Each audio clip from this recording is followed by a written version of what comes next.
Halo semuanya, kembali lagi bersama saya di channel Imanime Celebes, sebuah channel yang akan membahas tentang semua hal unik yang ada di Sulawesi Selatan dan masih banyak lagi. Di video kali ini, kita akan kembali melanjutkan serial Ilagaligo, dan kali ini kita telah memasuki episode ketiga.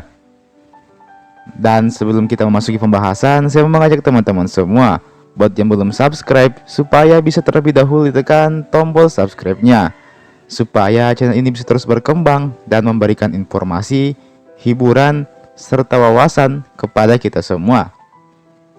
Oke, kalau sudah, langsung saja mari kita memasuki pembahasan. Inilah dia Ilagaligo series episode ketiga. Cerita kali ini melanjutkan episode sebelumnya, di mana sang Patotoe akhirnya memiliki alasan tepat untuk mengirim anaknya, yakni Latogelangi, untuk menjadi seorang pemimpin di kerajaan bumi. Maka berangkatlah sang Patotoe untuk terlebih dahulu menemui istrinya, yakni Datuk Palinge, untuk meminta izin. Bersama Patotoe ikut pula beberapa pengawal setianya, yakni Raja dari Wao Langi dan bangsawan dari Copok Meru.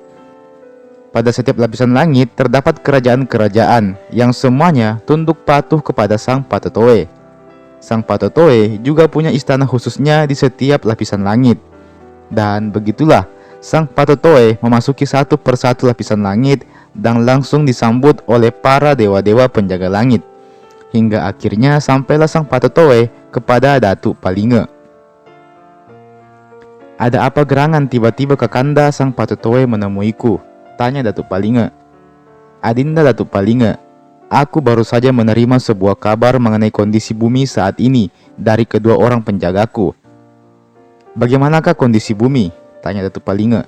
Sang Patotoe kemudian mengusap rambut istrinya tersebut sambil menjawab, "Kondisi bumi masih kosong melompong. Tidak ada sesuatu yang berarti di bumi. Itulah mengapa aku kemari. Aku ingin kembali mendiskusikan mengenai seseorang utusan yang akan kita kirimkan ke bumi."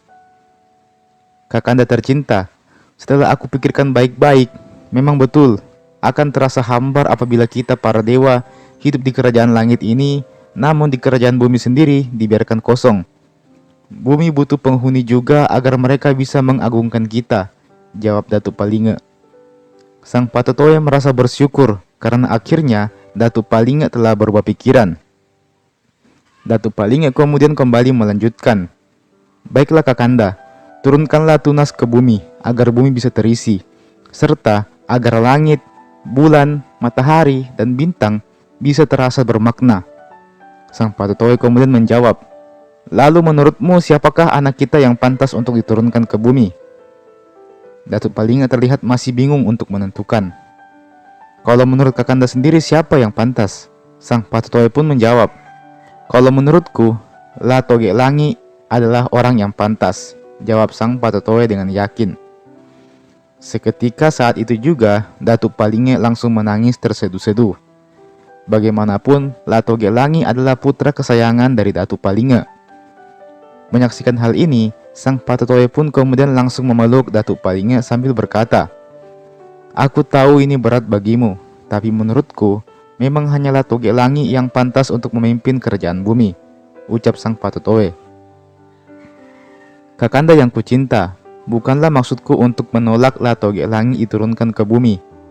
Aku menangis karena aku senang dengan hal itu.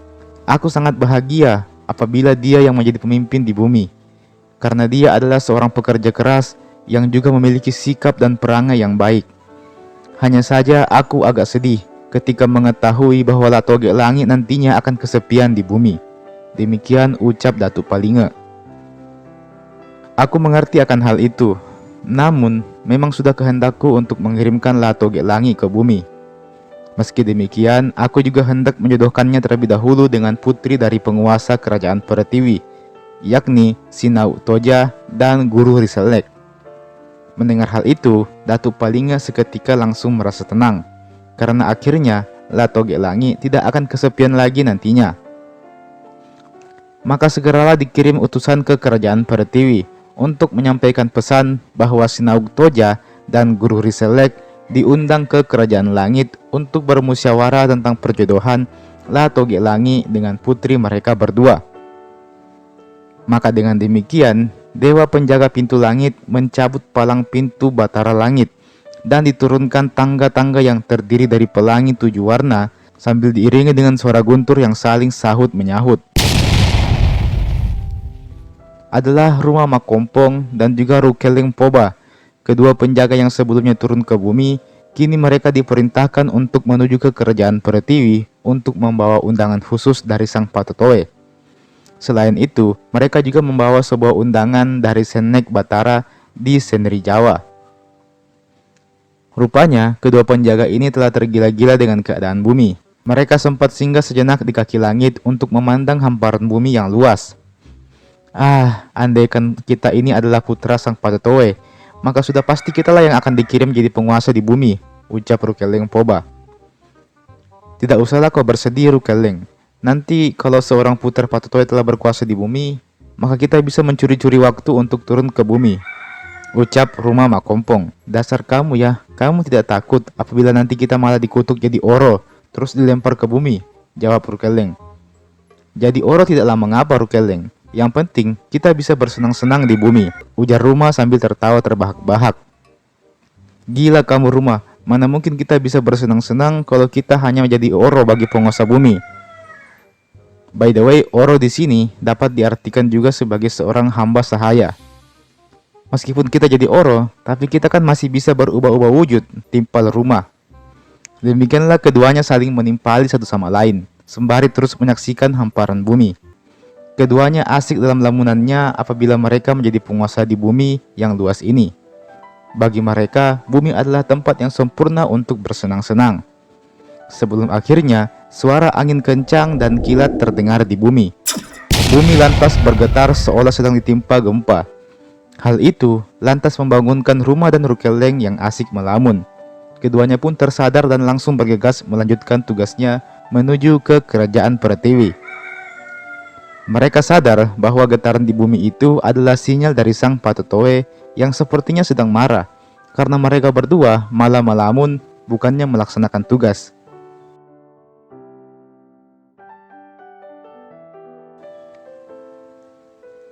Dan teman-teman, itulah tadi episode ketiga dari Legaligo series. Kita akan lanjut ke episode keempat mungkin beberapa hari setelah video ini saya upload. Oke?